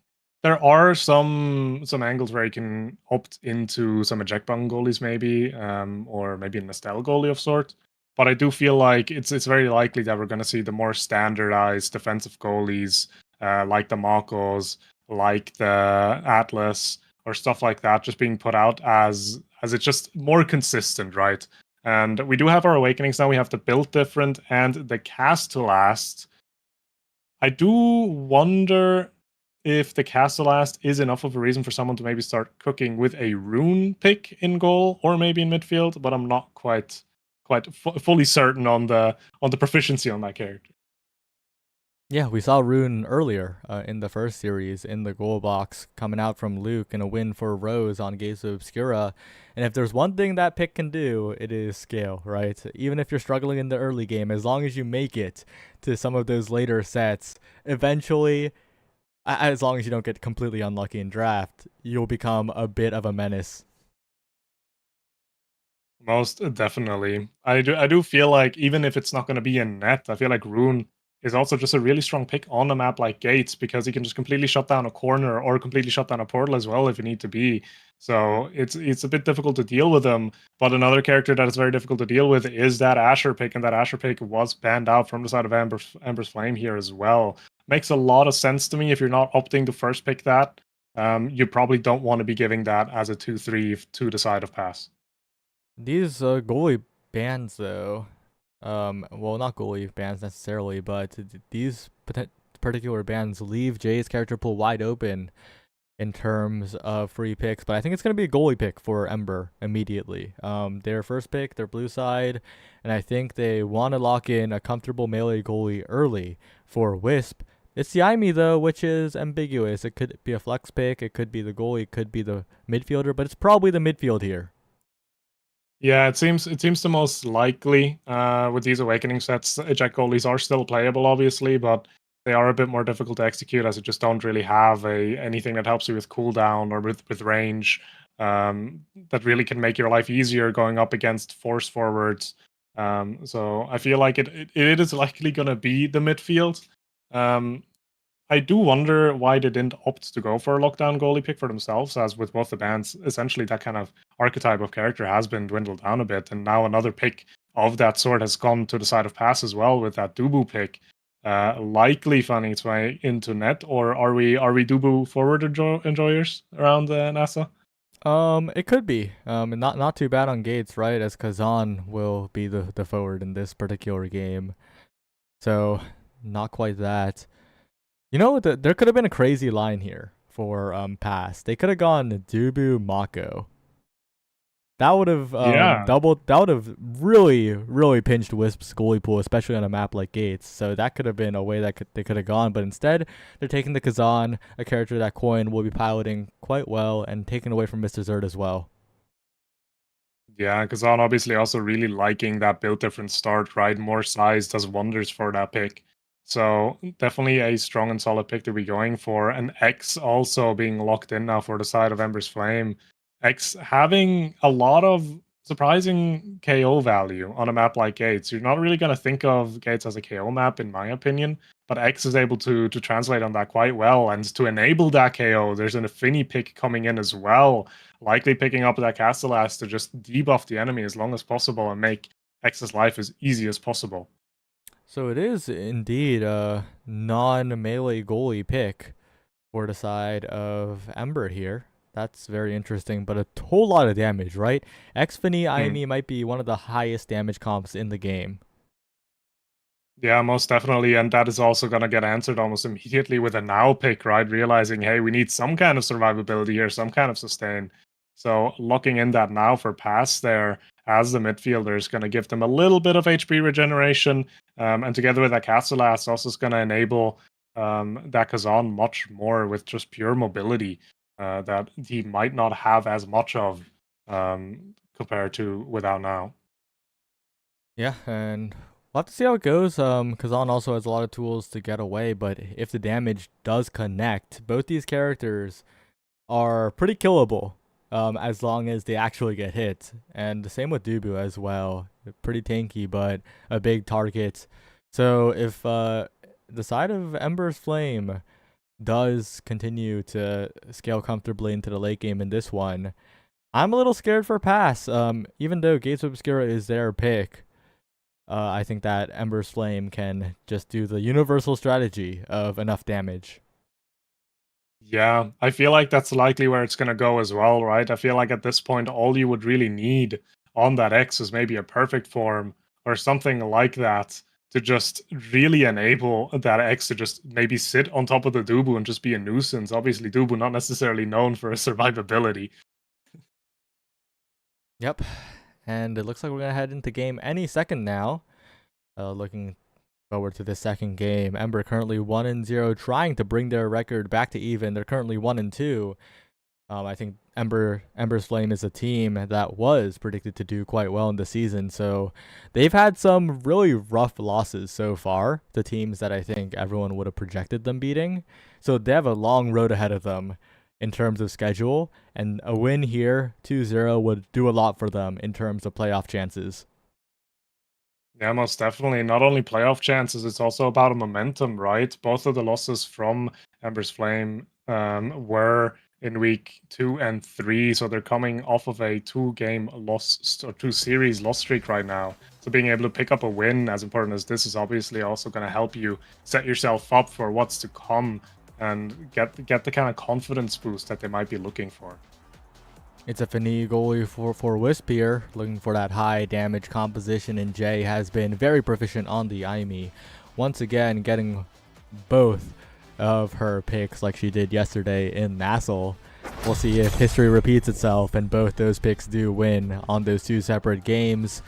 Or we'll see if Pass can withstand the damage onslaught and find the core control necessary to score in this game. Yeah, I am going to be pretty curious though how well the Fini goalie is going to be doing on Gates. I do feel like Fini overall does have a place within Gates of Obscura, but it's very dependent on how the midfield matchup is going to go, as you don't really have a wide range of defense. You can do a really good job at kind of shutting down a singular angle together with those secondaries, but you are prone to being played around still. But again, the game plan for the side of Ember's Flames isn't really play around the enemy, it's play through them, and best case scenario, take them out with the core. Mrs. Zerd pushing forward, but a Tofu Fortress well timed by Winter Freezer as the big finish sends it backwards, but Wisp is very ready on the strike afterwards. And now Mrs. Zerd pushing in, trying to find some offense here as Jay has already built up a flip. Coin now on the top side, interrupting it and making sure that the offense doesn't go to Mr. Zerd, but Mr. Zerd just standing on Winter Freezer, looking for a dribbling play, interrupted for a moment, but still maintaining the possession, maintaining the dribbles all the way forward, and pushing it in. Mr. Zerd had control of the core for like 10 entire seconds. Yeah, just really having a great display of just controlling that core at the bottom and then setting himself up perfectly to get that force going through as well, right? Showing that that extra pressure that a pick like X can bring, as Wisp has a little bit of an unfortunate kickoff there, loses one barrier, but they immediately get an attack going on the other side here. A lot of meter built up for Wisp for defensive insurance as the flip just slows down thanks to the big finish. A really good shot around Winter Freezer this time, and Wisp is waiting out the top spin. Coin and Blank pushing forward with the layered offense though, and there's not too much one single additional strike from Fini can do in that moment. The barriers go down, Mr. Zert flip available, but passing to push forward and find something in this point. Yeah, Zert trying to set himself up there for a double strike with the X Maximus, but not quite able to do so. Coin though punishing a mispositioning mistake from Wisp, as there's now the forwards, both of them are in the net. Flip is coming out from Mr. Zert. Does have enough patience to hit it straight through Blank, and Wisp is back on the field now. The man advantage has been removed now, as the second barrier drops on the side of pass as well. A big opportunity for Coin, but can't quite get enough layers as Winter Freezer a perfect roll to make sure Mr. Zert can't close this one out, but Mr. Zert another chance, another bull rush, but just short. No dash awakening just yet, too early in the game. As Jay flip available top side, Blank strike reset from Mr. Zert will be enough. 2-0 lead for Ember's Flame, and they still have a flip on the board. Yeah, Jay holding off from using her flip there to make sure she has it for this potentially last point if they get good value out of it. So we'll see if that's going to be worth it, or if she's not going to be able to find the angle she's really looking for. Coin almost punishing her, but not quite able to take her out. One barrier drops. The Dubu Tofu Fortress kind of coming back as an issue on Winter Freezer, as they are now trying to push through the top here. Jay still has a flip, but isn't using it just yet. This is Zert now in the corner. Triple take helps out as well, popping the core up just perfectly. But Coin will be pushing up. One barrier taken, looking for two, but doesn't get the strike in. And a strike war win for Mr. Zert past Winter Freezer to take a quick 3-0 in the first set in the favor of Ember once again. Yeah, just really well executed, and even if that strike war then wasn't going to be as successful as it was, Jay was right there with the flip available as well. As we're now looking at a Super Surge pickup for Jay, obviously huge value if you're looking for a KO comp. You want to have that extra damage on that Amy secondary. Unstoppable going the way of Coin here, trying to help a little bit with survivability, and Zert trying to get the spark stacks going early. I really like the Unstoppable pick in the Fini matchup though, right? Because Fini's big tool to try and get it past you is that primary, the short end of it. And if you end up tanking that with the Unstoppable, you're in a really good spot to score or take a barrier. Yeah, most definitely. And also, it has some added value because the Fini goalie, with the low cooldowns that she has, even when the attack is on the enemy side, is going to use a lot of primaries just to chip away on HP bars, right? And quite often, as the brawler, you're going to be the target of that because you're just the closest, the easiest to hit. So Unstoppable also doing a lot of work for you there, just to nullify as much damage as possible, as the barrier now drops on the side of pass. Pushing forward, our pass, trying to find some opportunities on the bottom end as a barrier is taken by a push up from Mr. Zert. Coin can't quite get the core under control as Jay sets it up for a Blank. Coin top side looking for it, but it just goes through the portal. The core slips away. Jay past to Mr. Zert. The shot missed, but I think Ember's Flame will have more opportunities in the future, or maybe not, as Coin and Blank push forward for the barrier. That miss might cost them. Not quite able to find a goal just yet, but Wisp does have to use the flip here, tries to get an attack going. The core bouncing around a little bit awkwardly though, finding its way up to Zert again. Jay in front of goal with the flip now. The Winter Freezer using all of his abilities, but not quite able to hold on to the core as the flip goes wide as well. They do secure it in the end, but I think Ember's Flame use much more meter than they would have liked here, as Wisp is once again taken out of commission. Well, it is what it is. Sometimes it just do be like that. But overall though, I still feel like the side of pass has an angle to be going through, right? That now I feel like can scale, can enable Coin as much as possible if the Awakening drafts are going to go in their favor in the future. The issue is just how many more Awakening drafts are you going to have available to you, right? Because Ember's Flame are playing again in a pretty convincing manner so far. Trying to really showcase that they're not wanting this game to go past 3 sets. Yep. Looking for some kind of opportunity are Pass. Trying to take a set back, but it's just been all Ember's Flame. Even when Pass finds the opportunities, they just don't get enough offense from them. Like, they take the barriers, they look good in the 1v1s versus the goalie, but eventually the core finds its way around and Mr. Zert and Jay convert so efficiently. Yeah, they just do it so efficiently. There's not a lot of really like things that Winter Freezer can do against them, even on a defensive goalie like the Dubu. But now the attack is coming out from the side of Pass. Blank does use a flip for one barrier there, as they are trying to get another pass play going between Coin and Blank. Not quite able to do so though, but they do find the second barrier here, as it's now an open net situation. But the open net is not really something they're looking at right now, as Coin is desperately trying to hold on to his life right now. Blank trying to control the core while Coin is getting taken off the map by Zert, and now the side of Ember's Flame looking to take the second barrier. And Zert doing a little bit of dribbling of Coin there, and a flip to take it. The midfielder out as well. Blank gets flipped into the goal. Winter Freezer gets bull rushed for the goal. Mr. Zert finding another here, as Wisp and Jay maintain a lot of meter. It's another 2-0 lead for the side of Ember's Flame. A weird back pass from Wisp, but it ends up, no, it doesn't work out. It's okay. I think it ends up mostly working out, but it's in the end, it's Coin and Blank who take that opportunity and run with it. And that kind of mechanical misstep is exactly what Pass needs to get back into the game. Most definitely, they need to try to find these errors and play off of them properly, because we're now looking at a situation where both Jay and Wisp do have flips. Zert is halfway there to his own as well, and they only need one more goal for this set to already be finished. Wisp does end up using the flip here, not quite able to get the pass up front that he was looking for. Jay using the turret to deliver the core up front to Zert. Zert, although not finding the strike core wins against Winter Freezer, as the core is bouncing back and forth. It's continuously being held in the side of Ember's Flame, but even if it comes down to it, Jay does have that flip as a emergency button, essentially, just to get the core out, and she does end up using it here. It's just going to go through the portal, though, and positioning for Winter Freezer ready to immediately receive that, send it back as the second barrier drops on the side of Ember's Flame now. Oh, but the flip not quite saving it here, as now Winter Freezer in a lot of trouble. Tofu Fortress, bit of a gap. Jay looking for a dribbling play, bottom side, looking for it, but a good flip by Blank will send it away. Mr. Zert though, low, but still pushing forward to Firewall Sentry, a bit of a threat as Jay sends it right past to Mr. Zert once again, but the strike wars are won, but the possession's not kept by Pass. Tough spot for Winter Freezer, and Mr. Zert buffering the primary is enough to take the set.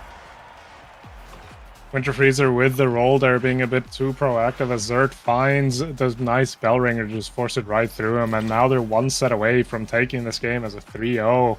And to top all of that off, we're now looking at a draft where Amy has the choice between Perfect Form, Rapid Fire, Deadeye, Extra Special.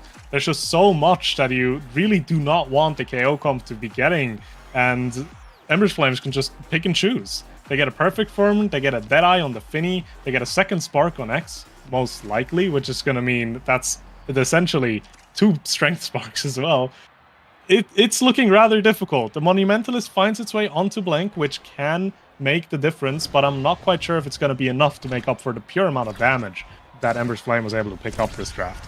Yeah, it's a little bit tough. I don't think that's going to be the real difference maker. And Mr. Zert already taking out the now. If there's anything that might turn this game around, it's potentially the Catalyst from Coin.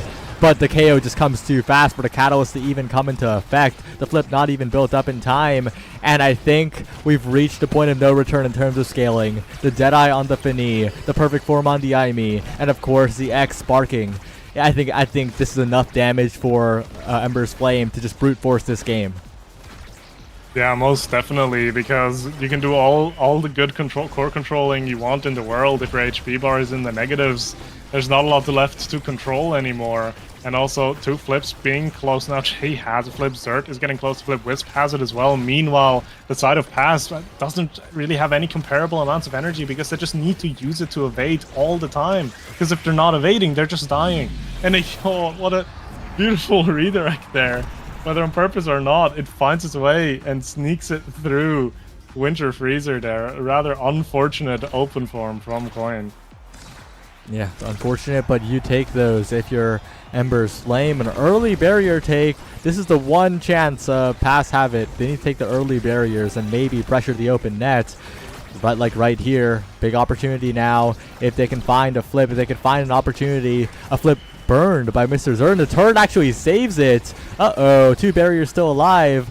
And 2 barriers still alive still. Whoa, and a flip will take out Jay there as Coin and Blank look to score, but it's a Strike War win, keeping it alive for the time being. A passing play to triple take just enough. Good defense coming out as Blank just brute forces it through. That was actually so unfortunate as Jay didn't end up dying to the flip. Jay just took a step too far back and walked into the Knight Primary, being taken off of the map. Rather unfortunate to be dying with flip like that, but again, that's just 1 goal. And Ember's Flame still has such a huge lead that if I'm them, I'm not really worried, as Zerd just cleanly takes Blank off of this map. And the Poker Fortress now being a little bit of a detriment towards Winter Freezer as well. Coin not long for this world, somehow surviving though. Taking very little knockback, much less than I would have expected. And finally being knocked off by Jay with the Cyber Swipe. Blank just desperately trying to defend. Pretty successful so far, but Winter Freezer is going to get collapsed on. Overextension. Uh-oh, a lot of abilities burned, and Winter Freezer will make the defense happen. The power play will end as Mr. Zerd doesn't quite get the barrier, but gets a ton of damage on Blank. Yeah, most definitely. And I feel like at this point it's just so difficult for Pass, because what are you really going to be playing for, right? They're like, you just can't really go and contest core, because if you're going to contest it, you're going to be hit by a Deadeye Finny. If you just leave it be, they're just going to end up scoring on you in the end. So it's so difficult for them to really find a good avenue here, especially when Ember's Flame is playing around the edges like that. They're just continuously threatens a KO by Zerd, as Jay finds a beautiful Cyber Swipe up front, flips in front of Winter Freezer, and puts it right into the corner of the goal. And this Vinny pick, I think we doubted it quite a bit, but Wisp is piloting it quite well, right? If it wasn't being piloted well, I think Blank and Coin could find some early offense. And maybe they're doing so right now, but Wisp is holding just enough, and of course, really good on providing additional damage pressure with the Deadeye, with the debuffs. And that's really making it so unwinnable for Pass. Yeah, like, because it's damage that's being put out constantly, and it's not the type of damage where you're using abilities that you can't really use to defend with anymore. It's not really a trade-off, because you're defending with the damage, right? You're making sure the enemy is low, and through making them low, they can now not contest a score anymore. As we're now on 2 open goals, Wisps does have flip soon. Winter Freezer has it soon as well, but a beautiful glitch prop from Jay finds the interrupt on the pass towards Blank, and Ember's Flame takes the game 3-0 in a very, very convincing manner. Their damage composition play is looking very solid, and I think if they can do that again to some other teams in the future, they'll be successful in that aspect as well. Their Ember's Flame's more difficult schedule is still coming up later in the season, but after a performance like that, I think they have the team comp, they have the strategy they need to translate into more wins in the season. And of course, like you mentioned, breaking that loss streak is huge for the mental. Yeah, it does so much for you, right? Especially if you have difficult matches coming up. It's just so good to kind of go into those weeks knowing that you've just won the previous game. So that's going to do a lot for them and their mental and their chances of making it into playoffs, right? Every win counts, and if you start off the season losing to some teams that you feel like you maybe shouldn't have lost to, that means you're going to have to start winning against teams that maybe you would have cut down as a loss beforehand. Well, Sloth, anything else that you want to mention before we end stream for the day? Two pretty incredible series, 2 valiant attempts by Fly and Pass with the substitutes that played honestly better than I thought, right? At certain points during that game, if Ember wasn't so all in on damage, I think that Pass had a way back in, but then they got blown up. Well, what can you do? Yeah, there's a limit, right? A KO comp has a certain point where it just does too much. But yeah, it is very true, right? The substitutes that are coming in from Pass, they did have a decent showing. It was just mainly a thing of the team comps ending up not really working out in their favor in the end. But again, also for the team of Pass, right? It's 1 week of 9. It's a loss that you maybe don't want to be having, but it is what it is. The best you can do at this point is move forwards and focus on your next matchup. And obviously, the next matchups are always the most important ones, because looking back on your past weeks is not really going to do much more for you unless you're starting to VOD review.